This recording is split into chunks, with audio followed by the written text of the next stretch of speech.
अगर एग्ज़ाम में आपको कुछ भी ना आए तो आप क्या करेंगे? ये बहुत ही इम्पोर्टेंट और टेंशन देने वाला सवाल है, लेकिन आप इससे बच नहीं सकते हैं क्योंकि ऐसा होता है। अगर आपके साथ ऐसा हो जाए तो फिर करना क्या है, क्योंकि पेपर तो आपको देना ही होगा। आप एग्ज़ाम हॉल में बैठ चुके हैं, भाग तो सकते नहीं हैं और कम से कम आपको 2 घंटे वहीं गुजारने होंगे। तो ऐसे में भागना या उदास होकर बैठे रहना तो है नहीं। तो फिर ऐसे में हिम्मत करके क्वेश्चंस का आंसर देना ही बेस्ट रणनीति होगी। आपका कॉन्फिडेंस, आपकी हिम्मत और आपका टैलेंट ही काम आएगा। आपको पूरे पेशेंस के साथ अटेम्प्ट करना होगा ताकि आपकी कॉपी सादी या ब्लैंक ना जाए। अगर आप ऐसा करते हैं तो आप पेपर में बहुत अच्छा कर सकते हैं। देखिए, एग्ज़ाम हॉल में 3 प्रकार के स्टूडेंट्स मिलते हैं। कुछ बच्चे ऐसे होते हैं जो क्वेश्चन पेपर मिलते ही जल्दी जल्दी क्वेश्चन पढ़ते हैं। जिन जिन क्वेश्चंस के आंसर उनको आते हैं उन पर वो फटाफट टिक लगाते हैं और तेज़ी से आंसर लिखना स्टार्ट कर देते हैं। कुछ बच्चे ऐसे होते हैं जो धीरे धीरे आराम से एक एक क्वेश्चन पढ़ते हैं। जिस क्वेश्चन का आंसर उन्हें पता होता है उसको लिखते हैं, फिर अगला क्वेश्चन पढ़ते हैं, उसका आंसर सोचते हैं और फिर लिखते हैं। इसी तरह वो अपना पूरा पेपर लिखते हैं। लेकिन कुछ बच्चे ऐसे भी होते हैं जिनका वो दिन बहुत ख़राब होता है, उनका बैड लक होता है। या तो उनको उस पेपर में कुछ भी नहीं आ रहा होता है या फिर बहुत कम क्वेश्चंस के आंसर ही उनको पता होते हैं। ऐसे बच्चे उदास या घबरा जाते हैं। तो ये वीडियो ऐसे ही बच्चों के लिए है। मैं आपको अपने साथ घटी 2 घटनाएं बताऊंगा। इनको सुनकर ही आप समझ जाएंगे कि आपको क्या करना है। हिंदी के पेपर में मुझे इंदिरा गांधी के ऊपर निबंध लिखने आ गया।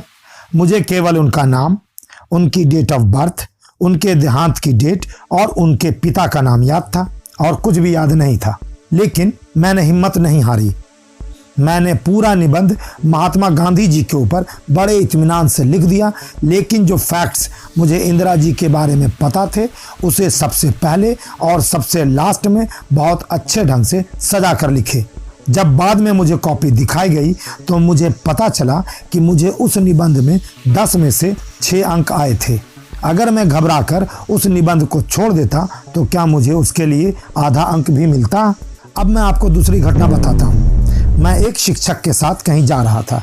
जब उन्हें पता चला कि मेरा YouTube चैनल है तो बातों ही बातों में उन्होंने एक स्टूडेंट की मैथ की एग्ज़ाम कॉपी अपने बैग से निकालकर मुझे दिखाई। आप मेरी बात पर भरोसा कीजिए, उस स्टूडेंट ने एक भी क्वेश्चन सॉल्व नहीं किया था, लेकिन उसने सारे क्वेश्चंस को बहुत ब्यूटीफुल हैंडराइटिंग में कॉपी में नोट कर दिया था और उसी से प्रभावित होकर टीचर ने उसे मैथ में पास कर दिया था। अब आप सोचिए, अगर मैं वो निबंध छोड़ देता या अटेम्प्ट नहीं करता तो क्या होता? या वो स्टूडेंट मैथ के कोई क्वेश्चन भी नहीं लिखता और सारी कॉपी सादी छोड़ देता तो क्या होता? किसी भी एग्जामिनर के पास इतना टाइम नहीं होता कि वो सारे आंसर को लाइन बाय लाइन चेक करे। वो केवल मेन पॉइंट्स को देखते हैं। इसलिए आप क्वेश्चन को पूरे ध्यान से पढ़िए और उसी के अनुसार अपना आंसर डेवलप करने की कोशिश कीजिए। उसके बाद संभल कर उसको लिखिए। आंसर के स्टार्टिंग और लास्ट को अच्छे ढंग से कीजिए।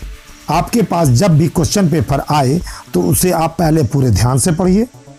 जिस प्रश्न का उत्तर देना चाहते हैं उसके बारे में थोड़ा सोचिए और फिर आंसर बनाकर पूरे मन से लिख दीजिए। जब भी आपको क्वेश्चन मिले पहले आप उस क्वेश्चन का आंसर करें जो आपको बहुत अच्छी तरह आ रहा हो। मान लीजिए आपके पेपर में 40 क्वेश्चंस पूछे गए, लेकिन आपको उनमें से केवल 5 क्वेश्चंस ही आते हैं। कोई बात नहीं, आप पहले उन 5 के आंसर ही लिख लीजिए। अब जो समय बचा वो आपका। उस बचे समय में आप उन क्वेश्चंस को कीजिए जो आपको आ ही नहीं रहे हैं। पहले क्वेश्चन को पढ़िए, फिर कल्पना कीजिए आपने उस क्वेश्चन के बारे में, उसके आंसर के बारे में कभी ना कभी, कहीं ना कहीं, कुछ ना कुछ ज़रूर पढ़ा या सुना होगा। इतना ही बहुत है। आप उसे ही सोचकर अपना आंसर लिखिए। बस आपको अपना स्टार्टिंग और एंड बहुत अच्छा, बहुत क्रिस्पी रखना होगा। बीच का आंसर ढीला भी है तो भी चलेगा। क्वेश्चन पेपर छोड़ने से तो आपको मार्क्स मिलेंगे नहीं, इसलिए यही करना आपके लिए अच्छा होगा और यकीन मानिए आपको मार्क्स मिलेंगे, अच्छे मार्क्स मिलेंगे।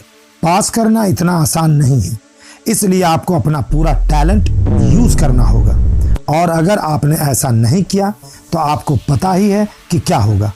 ये टेक्निक सबके लिए है, क्योंकि ऐसी कंडीशन किसी के साथ कभी भी पैदा हो सकती है। उम्मीद है कि ये वीडियो आपको बहुत पसंद आया होगा और आपकी बहुत मदद करेगा। वीडियो को आप लाइक कीजिए, किसी पॉइंट पर डाउट हो तो कमेंट कीजिए। जल्द ही मिलूंगा एक नई और यूजफुल वीडियो के साथ। तब तक के लिए खुश रहिए, स्वस्थ रहिए। Thank you and take care.